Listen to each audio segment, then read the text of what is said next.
Friends, आपल्याला आजच्या व्हिडिओमध्ये classification on the basis of effect पाहायचं आहे. हे पॉयझनचं on the basis of effect काय काय क्लासिफिकेशन होते.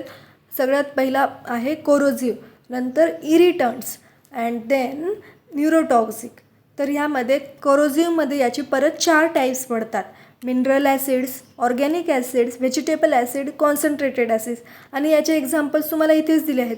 हे पहा, मागच्या व्हिडिओमध्ये आपण classification of poison on the basis of purpose पाहिलं होतं, पण तेव्हा आपण ट्रिक्स पाहिल्या होत्या. या व्हिडिओमध्ये तुम्हाला ट्रिक्स मुद्दाम नाही सांगितलं, कारण हे आपले डेली लाईफचे एक्झाम्पल्स आहेत आणि हे तुम्ही इझिली लक्षात ठेवू शकता. यासाठी वेगळ्या ट्रिक्सची गरज नाही आहे.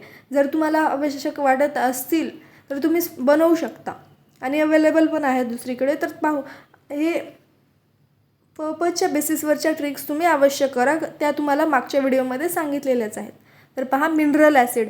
मिनरल ॲसिडचे एक्झाम्पल आहेत sulphuric acid, HNO3, HCl. Organic ॲसिडचे आहेत oxalic acid, carbolic, acetic, salicylic acid. Vegetable ॲसिड्समध्ये काय येणार आहे? Hydrocyanic acid. कॉन्सन्ट्रेटेडमध्ये कोणकोणते असतील? Caustic soda and caustic potash. हे झाले कोरोजिव्हबद्दल. देन इरिटंट, जे इरिटेट करतात ते आहेत इनऑर्गॅनिक, ऑर्गॅनिक अँड मेकॅनिकल. यापैकी इनऑर्गॅनिक, ऑर्गॅनिक खूप इम्पॉर्टंट आहेत, कारण याचे परत टाईप्स आहेत. पहा, इनऑर्गॅनिकमध्ये मेटॅलिक आहेत आणि नॉन मेटॅलिक. मेटॅलिकमध्ये काय येणार? मेटल्स येणार, जे इरिटेट करणारे आहेत. Arsenic, antimony, ferrous, lead, tin. Non मेटॅलिकमध्ये phosphorus, chlorine, bromine, iodine. Then ऑर्गॅनिकमध्ये व्हेजिटेबल आणि ॲनिमल ह्या 2 टाईप. व्हेजिटेबलमध्ये कोणकोणते येतील? Castor oil, croton. क्रोटॉन म्हणजे जयपाल.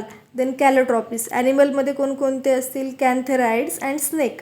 Then mechanical. मेकॅनिकलमध्ये असतं डायमंड डस्ट, पावडर ग्लास आणि हेअर. ह्यामुळे आपल्याला इरिटेशन होऊ शकतं. डायमंड डस्ट, पावडर ग्लास, हेअरमुळे. हे आहे झाले इरिटंट्स. Then neurotoxic. ह्याची परत 5 टाईप्स आहेत: सेरेब्रल, स्पायनल, कार्डियॅक, ॲस्फॅक्झियंट्स अँड अदर्समध्ये बाकीचे टाकलेत. सेरेब्रलमध्ये काय? सोमनिफेरस, इनेब्रियंट्स अँड डेलिरियंट. सोमनिफेरन्स म्हणजे काय? ज्याच्यामुळे आपल्याला झोप येते, निद्रा कर याला मराठीत म्हणतात. जसं की एक्झाम्पल आहे ओपियम. देन इनेब्रियंट्स, मदोन्मद म्हणजे मद उत्पन्न करतं, जसं अल्कोहोल. देन डेलिरियंट. डेलिरियंट म्हणजे काय? जास्त बडबड करायला लावणारे, प्रलापक. डेलिरियंट घेतल्यानंतर आपल्याला जास्त बडबड करलेले दिसतात. बेलाडोना अँड धतूर याचे एक्झाम्पल आहेत. Then spinal. स्पायनलमध्ये काय? स्ट्रायक्नाइन. Then cardiac. कार्डियॅकमध्ये येतात aconite ferox, nicotine, nerium, digitalis, HCN.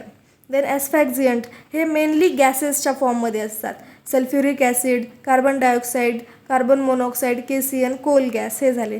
Then others. बाकीचे यापैकी जे उरलेले आहेत ते अदर्समध्ये टाकलेत. त्याच्यामध्ये NSAIDs, ट्रंक्युलायझर, स्टिम्युलंट्स, अँटीडिप्रेसंट्स अँड हॅलोसिनोजन्स येतात. तर हे झालं आपले on the basis of effect. Thank you.